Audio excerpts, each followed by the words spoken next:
오늘 우리가 읽어가는 본문의 말씀은 민수기 34장인데요. 읽으신 내용처럼 이스라엘 백성들에게 이제 가나안 땅의 사방 경계를 그들에게 보여주십니다. 구체적인 지명까지 다 알려주시면서 동서남북 사방의 경계가 이렇게 될 것이다. 이렇게 하나님께서 말씀을 해주시게 됩니다. 지도자가 이제 바뀌어가고 있는 상황이죠. 모세도 이제 자신의 역할이 다 끝나가는 상황이고 그의 뒤를 이어서 여호수아가 새로운 지도자로 이제 세워지게 될 즈음에 이르렀습니다. 이스라엘의 세대가 다 바뀌었습니다. 첫 세대에 애굽에서 나온 그 백성들은 광야 생활을 지나면서 새로운 세대로 다 교체가 된 상태였고 하나님께서 약속하셨던 그 내용은 아주 오래전 아브라함에게 약속이 되었던 그 말씀이었는데 시간이 흘러가면서 하나님께서 이제 그 약속하신 땅이 더 구체적으로 그들에게 제시가 되고 있는 상황이었습니다. 하나님의 약속은 변함이 없으셨죠. 아브라함에게 처음 가나안 땅에 있을 때 내가 보는 이 땅 모두를 내가 너와 너의 후손에게 영원한 기업으로 주겠다. 이런 말씀을 하시고 이삭에게 야곱에게 그리고 오랜 시간이 흘러가도록 하나님이 그 약속하신 부분에 대하여서는 결코 변함이 없으셨다는 것을 보여줍니다. 그리고 그 약속하신 것은 더욱더 선명해져 가고 있다는 것을 보여주고 있습니다. 하나님께서 그 백성들에게 보여주시는 청사진을 통해서 한편으로는 그들로 하여금 소망과 기대를 갖게 하는 겁니다. 이제 그들의 눈앞에 들어오는 것이죠. 또 한편으로는 그들에게 주어진 임무가 무엇인가 혹은 사명이 무엇인가를 분명하게 이야기해주고 계시다는 것입니다. 그래서 하나님께로부터 약속받은 그 복이 무엇이고 그 약속을 받기 위해서 그들이 짊어져야 될 책임 혹은 사명이 무엇인가를 이 본문 속에서 분명하게 보여주고 있다 하는 것입니다. 1절로부터 12절의 내용에서는 그냥 가나안 땅의 경계에 대해서 이야기해 주십니다. 남쪽으로부터 시작을 해서 지중해가 있는 서쪽 경계, 또 북쪽에 있는 경계, 동쪽에 있는 경계로 쭉 돌아서 그 땅의 경계를 구체적으로 이야기해 주시게 됩니다. 2절 말씀 가서 보시면은 이렇게 말씀하죠. 너는 이스라엘 자손에게 명령하여 그들에게 이르라. 너희가 가나안 땅에 들어가는 때에 그 땅은 너희의 기업이 되리니 곧 가나안 사방 지경이라. 남쪽은 서쪽은 그리고 북쪽은 동쪽은 이렇게 해서 구체적으로 그 그림을 그려주고 계시는 모습이 표현되고 있다는 것이죠. 그래서 남쪽 같은 경우에는 우리가 소위 사해, 죽음의 바다, 염분이 높은 그 바다, 이 염의 끝에서부터 시작해서 남쪽으로 쭉 돌는 경계를 말씀하시고요. 서쪽은 가데스 바네아와 신광야를 지나서 대해, 지중해에 이르게 하고요. 북쪽의 경우에는 이 대에서부터 하핫 어귀를 지나서 오늘날의 시리아와 레바논 일부를 포함하는 것으로 설명을 해줍니다. 그리고 동쪽의 경계는 갈릴리 바다 동쪽 언덕을 지나서 요단강을 타고 내려와서 염해에 이르는 지경이 그들의 땅이 될 것이다. 이렇게 말씀해 주고 있습니다.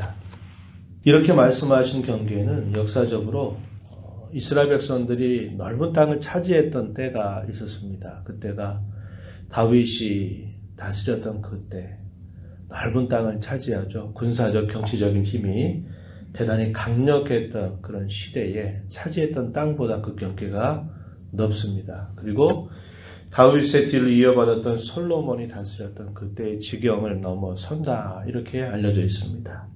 다시 말씀을 드리면 사실 이 땅의 모든 경계들을 하나님께서 그들에게 주셨는데 역사상으로 그들이 한 번도 이 땅 전체를 다 차지하지 못했다라는 것을 말해주는 겁니다.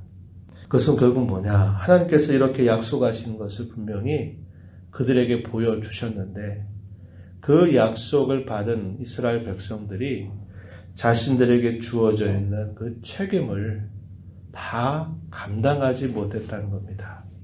하나님이 주셨던 그 땅의 경계를 차지하기 위해서는 그들의 철저한 순종이 필요했다는 것이에요. 그런데 우리가 후대 역사를 보게 되면 그들이 결국은 조금씩 다 남겨두게 되었고, 남겨둔 그 땅의 족속들로 인해서 그들이 도리어 괴롭힘을 당하게 되는 일들이 있었다는 것을 우리가 알게 된 것입니다. 그들에게 약속된 복은 곧 그들에게 주어진 사명과 일치된 것이었어요. 그들이 그 사명을 잘 순종해서 감당하면 그것이 곧 그들에게 약속의 땅이 되는 복을 누리게 되었던 것인데, 그들에게 주어진 그 사명을 그들이 다 감당하지 못하고 적당한 선에서 딱 물러서 버리니까 그들이 실제적으로 차지하던 땅의 경계가 작아지게 되었다고 한 겁니다. 그들이 누릴 수 있는 그들의 복이 결국 제한이 되었다는 것을 우리가 이 말씀을 통해서 확인하게 되는 것이죠. 오늘 저와 여러분이 하나님께로부터 구원의 은혜를 받아서 몸된 교회를 위하여, 더 크게 하나님의 나라를 위하여 하나님께서 우리에게 이런저런 본분을 맡겨주시고 또 은사도 주시고 사명과 직분을 감당케 하신 이 일들은 우리에게 주어진 책임이면서 곧 그것은 우리가 누릴 복이 될 수 있다는 것을 우리는 기억해야 한다는 겁니다. 그래서 그것을 다른 사람의 눈치 볼 것 아니고 주께서 내게 주신 복이다, 은혜다 이렇게 생각을 하고 우리에게 주어져 있는 그 책임을 끝까지 잘 감당하려는 자세를 갖는 것, 굉장히 중요한 일이다라는 것을 우리는 이 말씀을 통해서 배울 수 있게 되는 것입니다. 이스라엘 백성들이 하나님 앞에 늘 부족하고 실수했던 그 부분들은 우리가 누차 살펴보지만 하나님을 향한 충실함에서 멀어진 겁니다. 하나님을 향한 신실함에서 그들이 멀리 서 있었다고 하는 겁니다.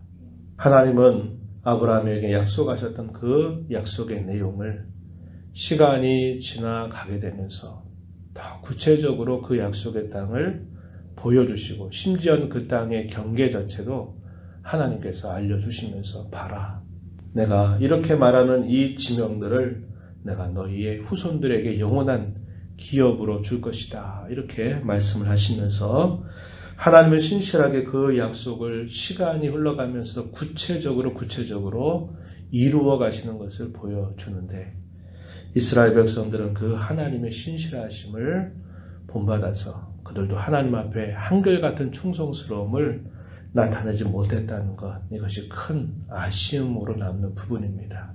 우리가 이 땅에 살아가면서 이러한 내용들을 우리의 마음의 교훈으로 잘 삼아서 하나님 앞에 끝까지 우리의 삶을 마치는 그때까지 주께서 부르신 그 부르심의 상을 바라보면서 끝까지 완주하려고 하는 자세를 늘 가져야 한다는 것이죠. 그 일을 위해서 하나님 앞에 지혜도 구하고 감당할 수 있는 능력도 구하면서 우리가 나아가는 자세를 가져야 한다고 하는 것입니다. 이어지는 말씀의 내용을 보면 약속의 땅의 경계를 보여주신 하나님은 그 땅을 9지파 반에게 제비를 뽑아서 나눠주라 이렇게 말씀을 하십니다. 이미 2지파 반은 요단강 동편에 있는 땅을 기업으로 분배받은 상태가 되었기 때문에 나머지 9지파 반에게 그 땅의 경계를 제비를 뽑아서 그것을 나누라 이렇게 말씀을 하시는 겁니다. 그리고 그 일의 책임자로 세우신 종들이 누구냐? 제사장 엘르아살 그리고 모세의 뒤를 이어서 이스라엘 백성들을 이제 가나안 정복 전쟁으로 이끌어갈 여호수아의 지도 아래 두게 하시고 각 지파의 한 사람씩의 지휘관들을 세워서 이 일들을 감당하도록 하시는 겁니다. 그래서 유다, 시므온, 베냐민, 단, 므낫세, 에브라임, 스불론, 이사갈, 아셀, 납달리 이 9지파 반의 책임자들이 누구인가 이것을 지정해 주시게 되는 겁니다. 그 책임자들 가운데서 한 사람, 유독 우리가 잘 아는 인물이 등장하죠.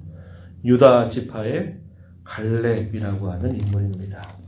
본문 말씀으로 한번 가서 보시면은 19절입니다. 그렇죠? 19절 말씀해 보시면은 그 사람들의 이름은 이러하니 유다 지파에서는 여분네의 아들 갈렙이요 이렇게 말합니다. 그리고 그 나머지 지파의 지휘관들은 다 새로운 인물들이에요. 이스라엘 백성들이 애굽에서 나와서 가나안 정탐을 할 때 세움받았던 그 지도자들은 우리가 잘 아는 것처럼 그들의 불신앙 때문에 결국 광야에서 다 엎드러지게 돼서 그들에게 약속의 땅은 멀리 사라지고 말아 버렸다는 겁니다. 그러나 그 처음 세대의 지휘관 가운데서 가나안 땅 정복을 앞두고 세움받은 지휘관이 있다는 거죠. 그 지휘관이 바로 갈렙이라고 하는 사람입니다.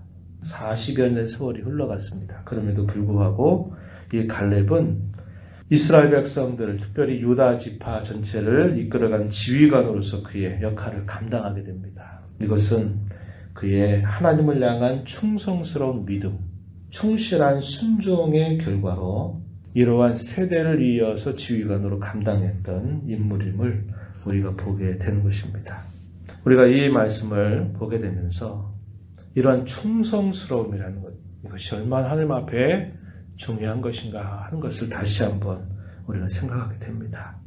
우리가 나이가 들어가고 또 젊은 때와 다른 그런 여러 가지 변화가 있지만 그러나 하나님을 향한 변함없는 마음, 한결같은 마음, 이제 하나님께서 약속하신 그 영원한 나라가 더 가까이 내게 다가오고 있구나 하는 이런 구체적인 소망을 가지고 더 하나님을 사랑하고 더 하나님을 충성스럽게 섬겨가기를 다짐하는 그런 신앙의 자세를 우리는 이걸 통해서 잘 배워가야 하겠다는 것입니다.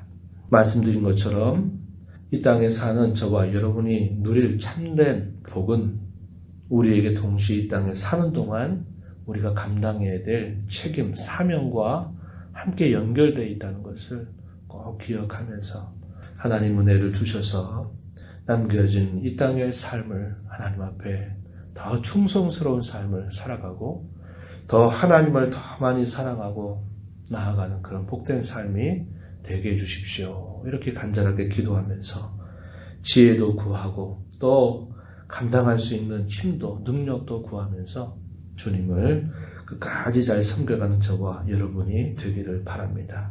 신앙의 참된 진가는 어려운 일을 겪을 때 그 신앙의 진가가 드러나게 돼 있습니다. 한 사람의 인격도 평상시는 잘 몰라요. 그러나 그 사람이 어떤 공경 가운데 빠지게 되면 그 사람의 인격의 진면목이 나타나게 되는 겁니다.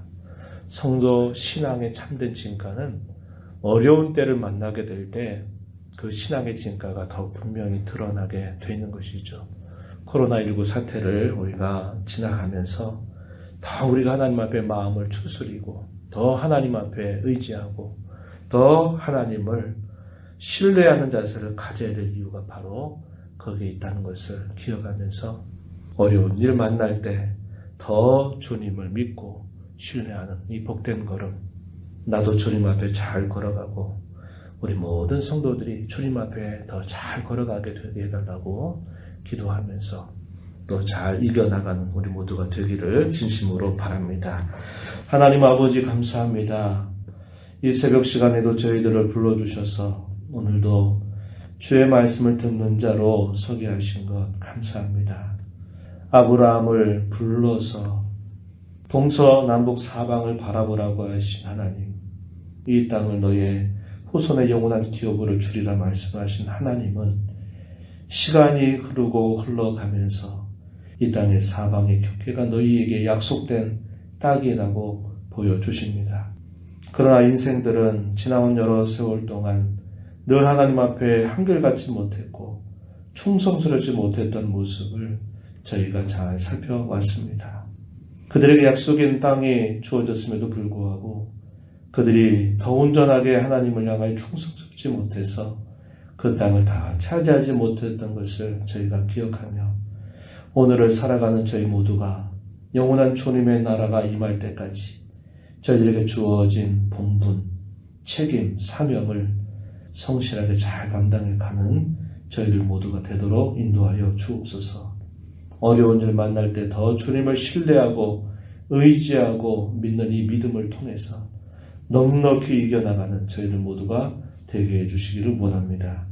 은혜의 보좌 앞에 나오사 아버지 은혜를 구하며 또 이 하루를 살아가는 모든 심령들 주님 품어주시고 간구에 귀를 기울여 주시며 응답하여 주시옵소서. 예수님 이름으로 간절히 기도하옵나이다. 아멘.